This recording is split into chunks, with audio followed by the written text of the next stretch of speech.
Olá, antes do vídeo, se inscreve no canal e apoia o meu conteúdo. Obrigado! O que eu sei da tua história é que tu já passou.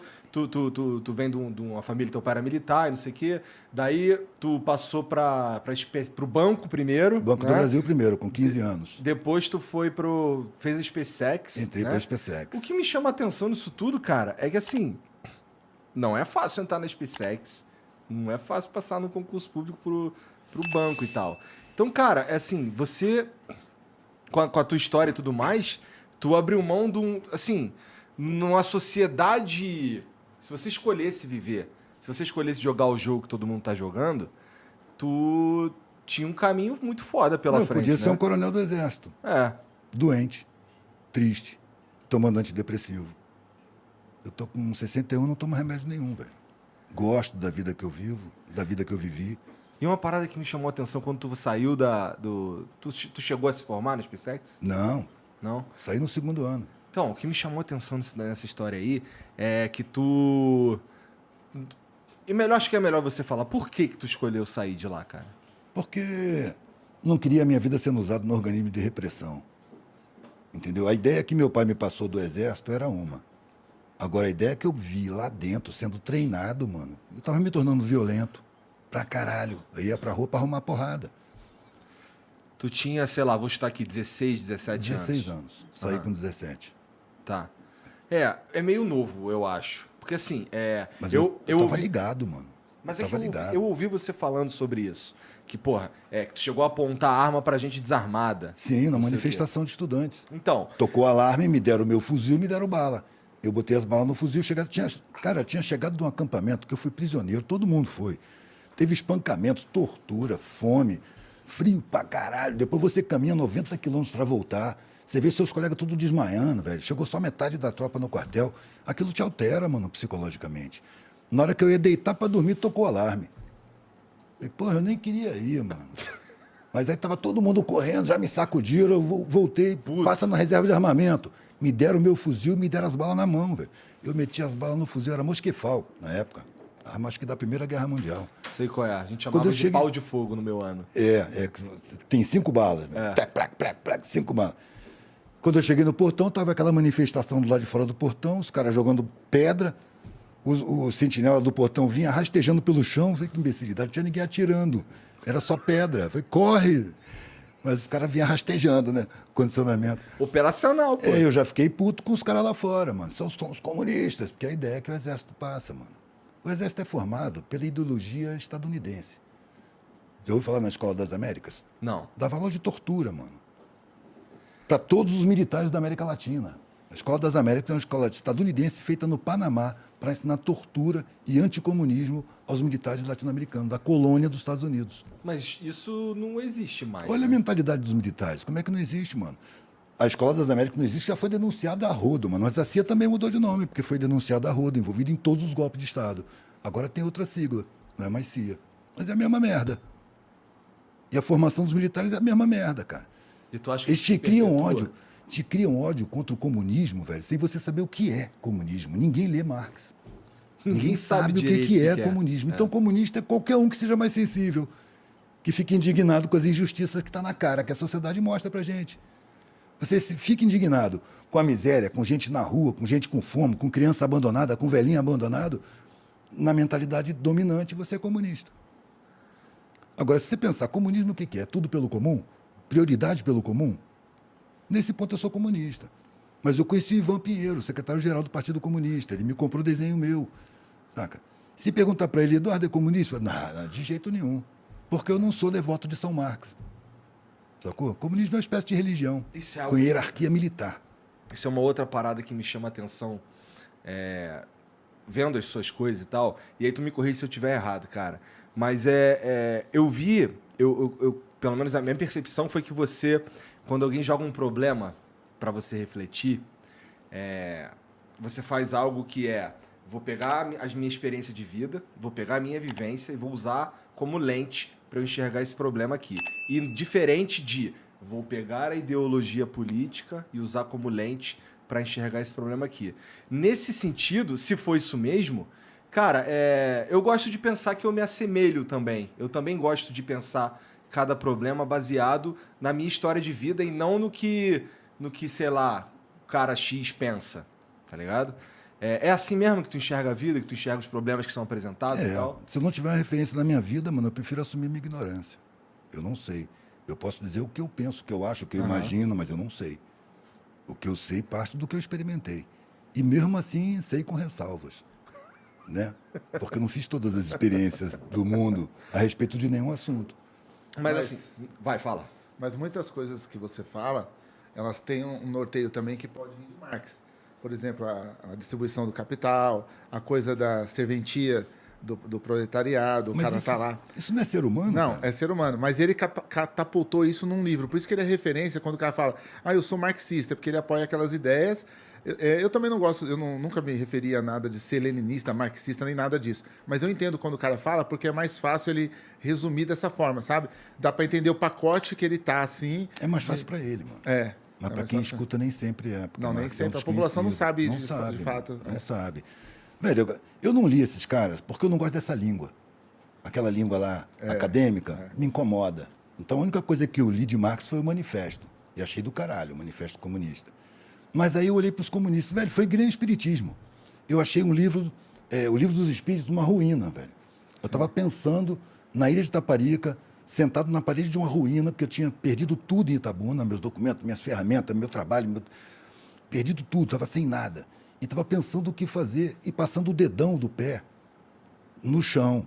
Tinha um papel lá no chão, e eu olhando para Salvador e passando o dedo e pensando, pô, o que eu vou fazer? Eu preciso achar aquele gaúcho que parou de trabalhar com metal, está passando para a linha, porque ele tem um alicate que ele vai dispensar, e eu vou achar esse cara, ele estava vindo para Salvador. Eu já tinha uma criança pequena.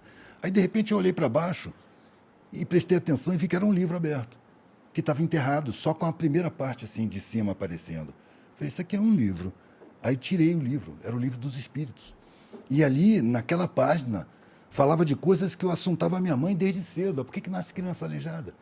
Por que nasce gente miserável? E ali estava dando razões espirituais. Caralho, eu nunca vi isso ser respondido. Independente de ser verdade ou não. Só que, caralho... Aí comecei a ler o Livro dos Espíritos e fiquei encantado, velho. Aquele monte de respostas. Claro que é coisa de 1750. Então você tem que adaptar ao tempo. Sim. Mas fiquei encantado, velho. Aí fui no centro espírita. Conheci os espíritas.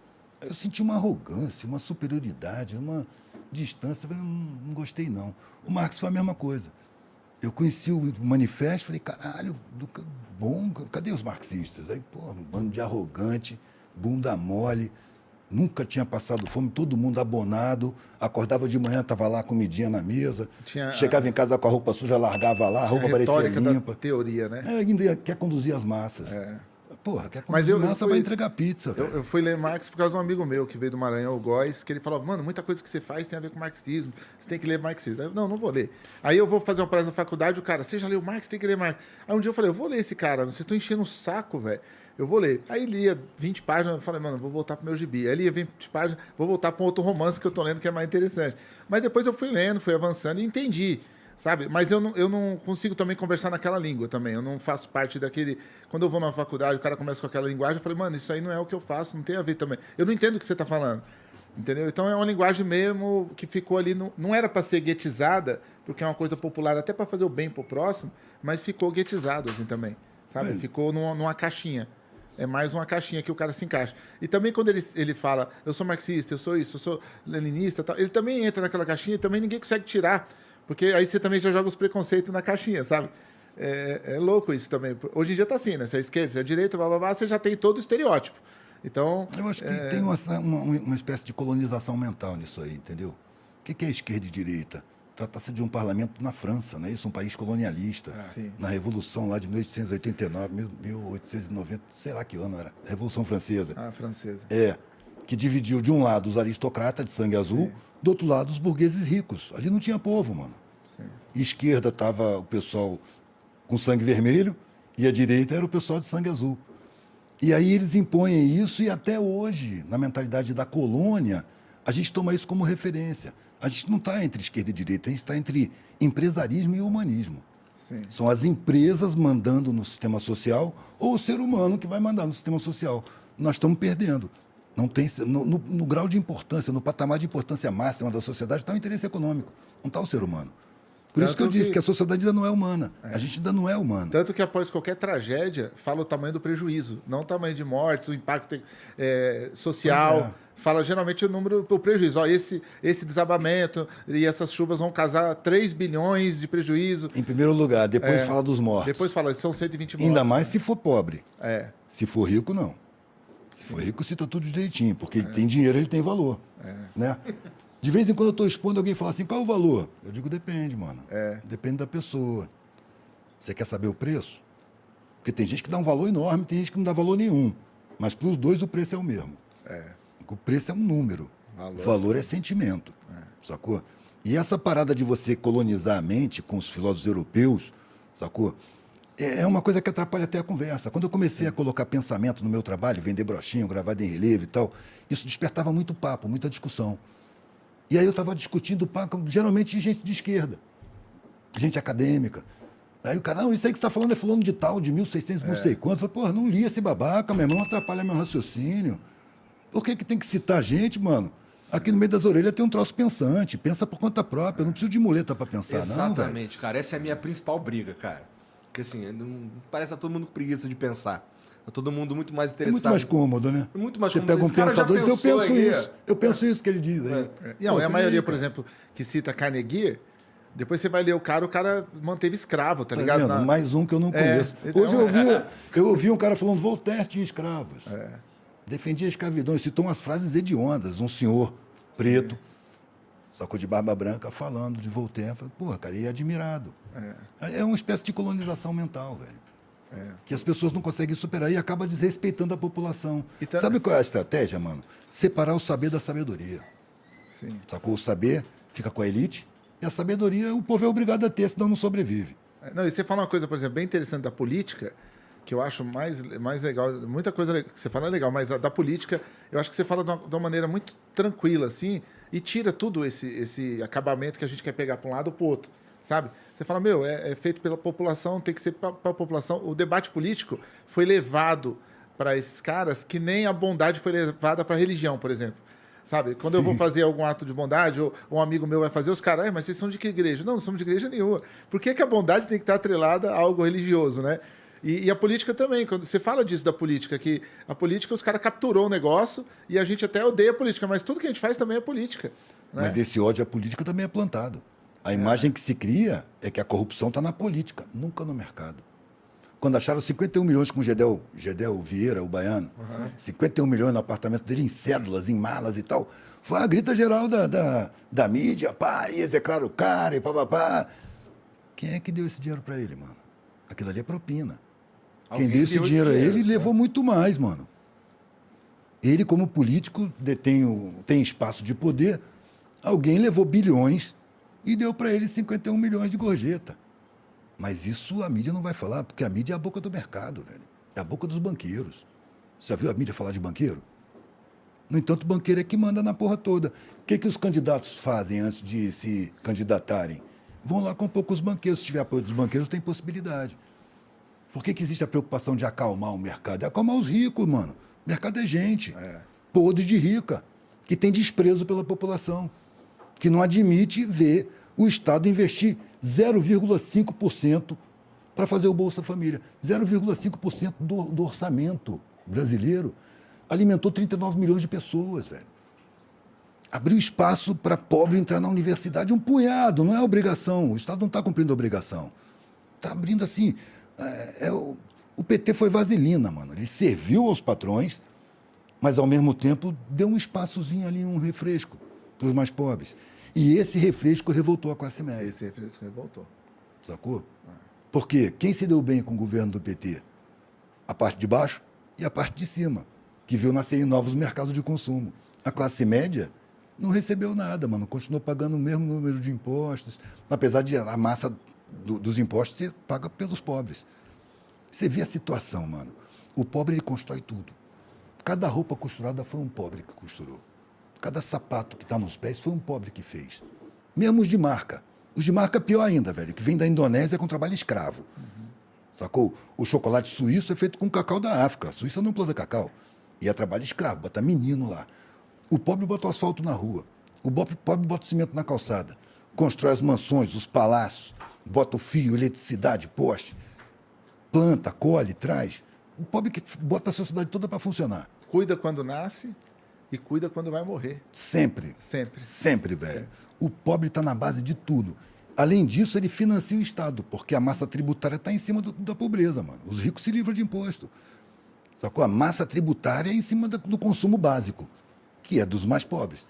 Então o pobre constrói a porra toda, faz a manutenção da porra toda, financia a porra da sociedade e é roubado nos seus direitos constitucionais. É roubado no direito à alimentação, direito à moradia, direito ao ensino de qualidade, direito à informação, direito de viver com decência. Direito de viver, de respirar. Direito de ter paz. Sacou?